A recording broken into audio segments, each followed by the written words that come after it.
Good morning friends, இது உங்கள் friends schools academy daily கண்டபஸ்ஸில் இன்றைக்கி என்ன பார்க்க போகிறோம் அப்படின்னா அக்டோபர் 8 2024 செவ்வாய்க்கிழமை இன்றைக்கி கண்டபஸ் தான் பார்க்க போகிறோம். இதுக்கு முன்னாடி பார்த்தீங்கன்னா நம்ம டெய்லி கண்டபஸ் வீடியோ அப்லோட் பண்ணியிருக்கோம். பார்க்காதவங்க பார்த்து எடுத்து வச்சுக்கோங்க.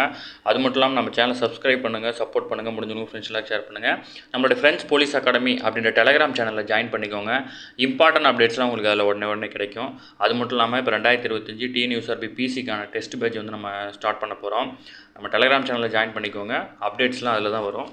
வாங்க ஃப்ரெண்ட்ஸ், இன்றைக்கி கண்டபஸ் பார்த்துடலாம்.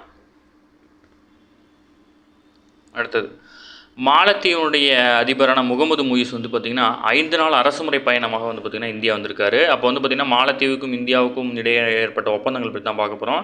கண்டிப்பாக கேட்கக்கூட வாய்ப்பு இருக்குது. மாலத்தீவில் வந்து பார்த்திங்கன்னா ரூபே அட்டை வாயிலாக பரிவர்த்தனை சேவை மற்றும் ஹனிமாத்து விமான நிலையத்தில் வந்து பார்த்திங்கன்னா இந்தியாவின் உதவியுடன் கட்டப்பட்ட புதிய விமான ஓடுதளம் ஆகியவற்றை பிரதமர் மோடியுடன் வந்து பார்த்திங்கன்னா அவர் சேர்ந்து திறந்து வச்சுருக்காரு. அது மட்டும் இல்லாமல் திலாஃபியூசி தீவில் இருக்கிற வர்த்தக துறைமுகம் கட்டமைப்பு திட்டத்தில் வந்து பார்த்திங்கன்னா இந்தியா ஒத்துழைப்பு இருக்குது. அது மட்டும் இல்லாமல் மாலத்தீவில் பள்ளிகள், சாலைகள் கட்டமைப்புகள், வீட்டு வசதி மேலாண்மை மற்றும் பொருளாதார மண்டலம், மீன் பதப்படுத்துதல் வசதி உள்ளிட்ட திட்டங்களுக்கு ஒத்துழைப்பை நல்க வந்து பார்த்திங்கன்னா இந்தியா தரப்பில் ஒப்பந்தம் செய்யப்பட்டிருக்கு. ஓகேங்களா? அது மட்டும் இல்லாமல் அதாவது பிரதமர் மோடி அதிபர் முகமது முயிஸுடன் பேச்சுவார்த்தைக்கு பிறகு வந்து பார்த்திங்கன்னா மாலத்தீவால் எதிர்பார்க்கப்பட்ட இருதரப்பு கரன்சி மற்றும் ஒப்பந்த கையொப்பமாக இருக்குது. ஓகேங்களா? இந்திய ரிசர்வ் வங்கி மாலத்தீவின் நிதி ஆணையம் இடையே கையொப்பமான இந்த ஒப்பந்தத்தின்படி வந்து பார்த்திங்கன்னா அமெரிக்க டாலர் யூரோக்கு மாற்று வழிமுறையின் கீழ் வந்து பார்த்திங்கன்னா $40 கோடி, அதாவது 3359 கோடி மற்றும் இந்திய ரூபாய் மாற்று வழியின் கீழ் வந்து பார்த்திங்கன்னா 3000 கோடி கடனுதவி வந்து பார்த்திங்கன்னா மாலத்தீவு பெற முடியும் அப்படின்னு சொல்லிட்டு வந்து பார்த்திங்கன்னா சொல்லியிருக்காங்க. அது மட்டும் இல்லாமல் மாலத்தீவின் நெருங்கிய உறுதியான நட்பு நாடு இந்தியா அப்படின்னு மென்ஷன் பண்ணியிருக்காங்க. அதாவது அண்டை நாடுகளுக்கு முன்னுரிமை மற்றும் சாகர் தொலைநோக்கு பார்வையின் கீழ் வந்து பார்த்திங்கன்னா மாலத்தீவுக்கு வந்து உயர் முன்னுரிமை அளிக்கப்படும் அப்படின்னு பிரதமர் அவர்கள் சொல்லியிருக்காரு. இந்தியாவிடமிருந்து கடன் பத்திரங்கள் மூலம் மாலத்தீவு பெற்ற $10 கோடி, ரூபாய் 840 கோடி கடனை திருப்பிச் செலுத்துவதற்கான கால அவகாசம் வந்து பார்த்திங்கன்னா நீட்டிக்கப்பட்டிருக்கு.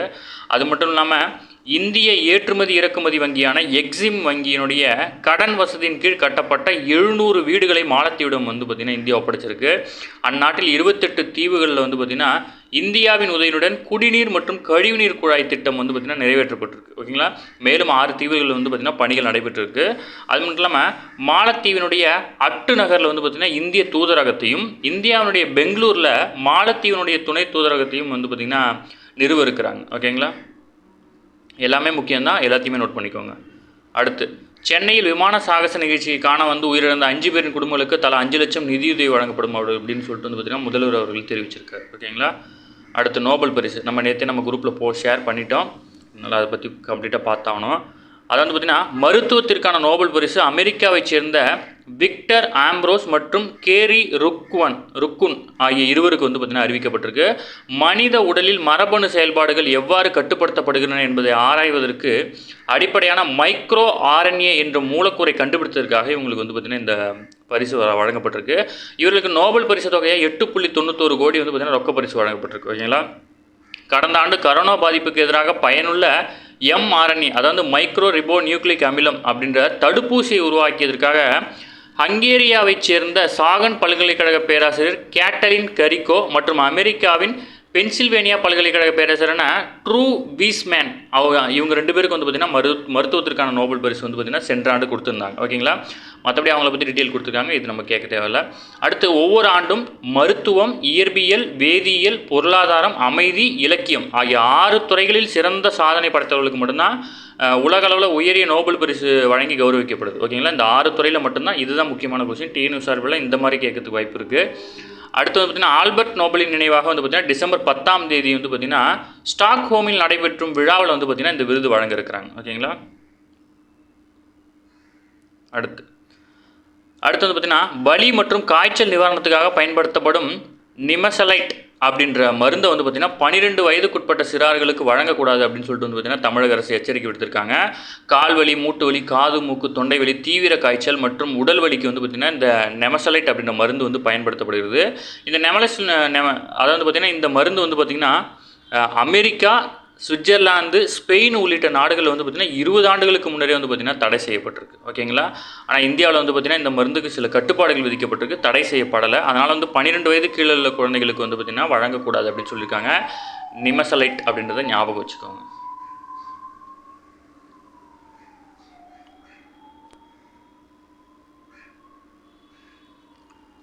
அடுத்து அது வந்து பார்லியை பற்றி சில டேட்டா கொடுத்துருக்காங்க. இது வந்து நம்ம சங்க இலக்கியங்கள்லேருந்தே வரதுனால இது ஒரு டைம் பார்த்துட்டு போயிடலாம்.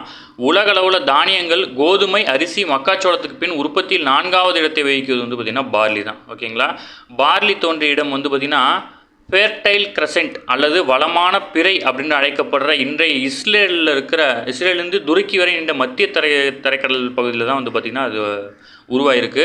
கணிசமான பார்லி விலையும் 10 நாடுகளில் வந்து பார்த்திங்கன்னா ரஷ்யா முதலிடத்தில் இருக்குது. ஓகேங்களா. இந்தியாவில் உத்தரப்பிரதேசம் மற்றும் ராஜஸ்தானில் மட்டும்தான் வந்து பார்லி விளைகிறது. இது இந்திய உற்பத்தியில் சுமார் 2 லட்சம் டன்கள் மட்டும்தான். ஓகேங்களா. இது வந்து பார்த்திங்கன்னா குளிர் பிரதேசத்தில் வளரக்கூடிய ஒரு பயிர். இது ஞாபகம் வச்சுக்கோங்க, அதுதான் முக்கியமானது. அடுத்து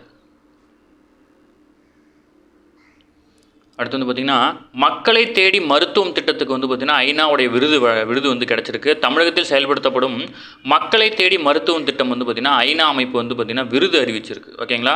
தொற்றா நோய்களை கட்டுப்படுத்துவதில் முதன்மையான சிறப்பான திட்டம் தீட்டி செயல்படுத்துவதற்காக ஐநா அமைப்பினுடைய United nation intelligence task force award அப்படின்ற விருது வந்து பார்த்திங்கன்னா தமிழக சுகாதாரத்துறைக்கு வந்து பார்த்திங்கன்னா அறிவிக்கப்பட்டிருக்கு.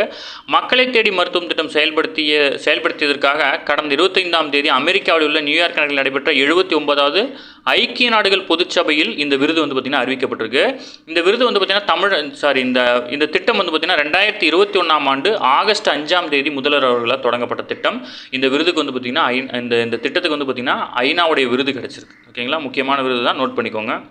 டிஎன்பிஎஸ்சி, டிஎன்எஸ்ஆர்பி ரெண்டுலேயுமே கேட்க வாய்ப்பு இருக்குது. அடுத்து இந்தியா ஐக்கிய அரபு அமீரகம் இடையே வந்து பார்த்திங்கன்னா $2 பில்லியன் அதாவது 16,800 கோடி முதலீட்டில் உணவு வழித்தடம் அமைக்கப்பட உள்ளதாக வந்து பார்த்திங்கன்னா மத்திய வர்த்தகத்துறை அமைச்சர் வந்து பார்த்திங்கன்னா வர்த்தகத்துறை அமைச்சர் பியூஷ் கோயல் வந்து தெரிவிச்சிருக்காரு. இந்திய விவசாயிகளுடைய விளைபொருட்களை வந்து பதப்படுத்தி உயர்தர பொருட்களாக மாற்றி வந்து பார்த்திங்கன்னா UAEயில் வந்து பார்த்திங்கன்னா இறக்குமதி பண்ணுறதுக்கான திட்டம் தான் இது. ஓகேங்களா. இது மட்டும் ஞாபகம் வச்சுக்கோங்க, வேறு எதுவும் தேவையில்லை. அடுத்து தீபா கர்மா ஓய்வு. இவங்க வந்து ஒரு ஜிம்னாஸ்டிக் வீரர் அப்படின்றத மட்டும் ஞாபகம் வச்சுக்கோங்க. எப்போவுமே டிஎன்யூஎஸ்ஆர்பியில் வந்து பார்த்திங்கன்னா எந்த விளையாட்டுடன் தொடர்புடையது தான் பெருசாக கேள்வி கேட்பாங்க. இந்தியாவை சேர்ந்தவங்க வந்து ரொம்ப பெரிய தங்கம் வென்றிருந்தா, வெள்ளி, வெண்கலம் இந்த மாதிரி வென்றிருந்தால் கேள்வி கேட்பாங்க. இவங்க ஓய்வு பெறதுனால கீழ்கண்டவற்றில் எந்த விளையாட்டுடன் தொடர்புடையவர் அப்படின்னு ஒரு கேள்வி கேட்க வாய்ப்பு இருக்குது. தீபா கர்மாக்கர் வந்து பார்த்திங்கன்னா ஜிம்னாஸ்டிக் வீராங்கனை. ஓகேங்களா. இவங்க வந்து திரிபுரா மாநிலம் அகர்தலாவை சேர்ந்தவங்க. இவங்க வந்து முதல்ல சர்வதேச அளவில் உள்ள முதல் போட்டியாக வந்து பார்த்திங்கன்னா 2016 கிளாஸ்கோ காமன்வெல்த் விளையாட்டு போட்டியில் தான் வந்து பார்த்திங்கன்னா வெண்கலம் வென்றிருக்காங்க. ஓகேங்களா. அதுக்கப்புறம் வந்து பார்த்திங்கன்னா 2015 ஆசிய சாம்பியன்ஷிப்பில் வெண்கலம் வென்றிருக்காங்க. உலக சாம்பியன்ஷிப்பில் 5ஆம் இடம் பிடிச்சிருக்காங்க. 2014 ரியோ ஒலிம்பிக் பிரிவில் வந்து பார்த்திங்கன்னா அவங்களால பதக்கம் வெல்ல முடியல. அடுத்து 2018 ஆர்டிஸ்ட் ஜிம்னாஸ்டிக் உலகக்கோப்பை போட்டியில் வந்து பார்த்திங்கன்னா தங்கம் வென்று வரலாறு படைத்தாங்க. ஓகேங்களா. 2021 ஆசிய ஜிம்னாஸ்டிக் சாம்பியன்ஷிப்பில் வந்து தங்கம் வென்றிருக்காங்க. 2021 அக்டோபரில் நடப்பட்ட ஊக்கமருந்து பரிசோதனையில் வந்து பார்த்திங்கன்னா அவர் தோல்வி அடைஞ்சிருக்காங்க. அவங்க வந்து பார்த்திங்கன்னா அவங்க எடுத்துக்கொண்ட வலி நிவாரணியில் வந்து பார்த்திங்கன்னா அந்த ஊக்கமருந்து கலந்துருக்குன்னு சொல்லிட்டு அவங்க ரிஜெக்ட் பண்ணியிருக்காங்க. அடுத்து வந்து பார்த்திங்கன்னா முக்கியமானது ஒலிம்பிக்கில் பங்கேற்ற முதல் இந்திய ஜிம்னாஸ்டிக் வீராங்கனை அப்படின்ற பெருமை இவங்களுக்கு உண்டு. ஓகேங்களா.